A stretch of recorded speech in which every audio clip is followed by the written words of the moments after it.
con relación a las personas que participan en la economía criminal. Ahora, hacer el abordaje en lo estructural es un elemento fundamental para desmontar estos mecanismos de guerra económica. Y además, también señalar que nosotros tenemos la obligación de hacerle ver a la población que nadie está exento de la aplicación de la ley. Nadie está exento de la aplicación de la ley, pero tenemos que tener una mirada estratégica para poder entender de que el tema del bachaqueo ya digamos, el final de la cadena. El final de la cadena, pero además tiene como vamos a decirlo, como un metabolismo propio, una lógica propia que hay que saberlo abordar. Nosotros hemos estado analizando el fenómeno desde el punto de vista de cuáles son los mecanismos de distribución que terminan facilitando el tema de la reventa, cuáles son las prácticas, dice, porque es muy fácil ver el tema del bachaquero, dice, cómo llegó ese producto claro, ahí, exacto. Cómo llegó la persona que tú ves. Nosotros hemos estado haciendo el mapeo en todo el país, sobre todo donde están los principales centros, y sabemos dónde están digamos que tenemos objetivos claramente identificados.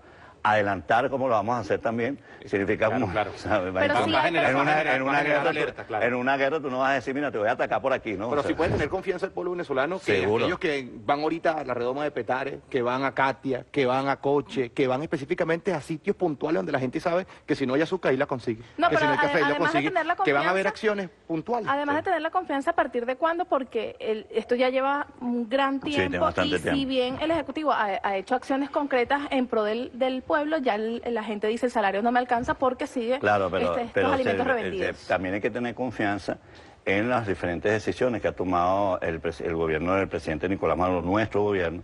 Por ejemplo, la distribución casa por casa. En el término de la emergencia, también no olvidemos, o sea, que pasamos de recibir un ingreso mensual de 3.000 millones de dólares a tener 70 o 77 millones de dólares, que fue el último... En los dos primeros meses de 2016. O sea, no es poca cosa a lo que está enfrentando la revolución bolivariana, y lo está haciendo en el sentido que lo tiene que hacer.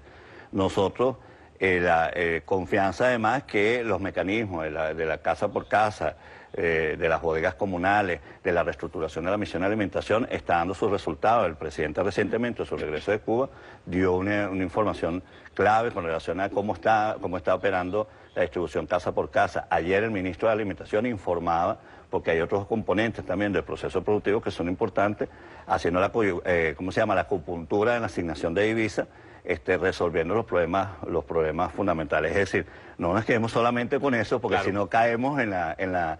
Yo creo que sí es importante y es fundamental, pero como te digo, revelar cómo lo vamos a hacer y en qué términos, o sea, claro, sería desmontar el factor... ¿Y la SUNDES está apoyando en la Contraloría Social? Fundamentalmente la Contraloría Social. Ahora, esa forma de la Contraloría Social forma parte de los dispositivos que nosotros vamos a empezar a aplicar en los próximos días. Superintendente, la nueva línea de precios, el arroz ya se publicó, el café también, ¿va a satisfacer la necesidad? O sea, ¿cómo se hizo esa estructura? ¿Realmente está atendiendo a las necesidades y a la realidad del pueblo? Mira, fíjate, nosotros, uno de los elementos que tiene el dólar de guerra es precisamente hacernos creer que la solución del problema de los precios pasa por igualar los precios del país a ese valor de expectativa. El presidente ha sido muy claro en señalar, y se lo vamos a hacer en base a los costos, exacto, los costos de producción. Ahora, no es que los costos que dice, por ejemplo, los pelucones, que incorporan en su estructura de costos, por ejemplo, sus viajes para conspirar allá en Davos en contra de Venezuela, en contra del gobierno de la Revolución Bolivariana. Eso, por supuesto, eso forma parte del costo, y lo meten.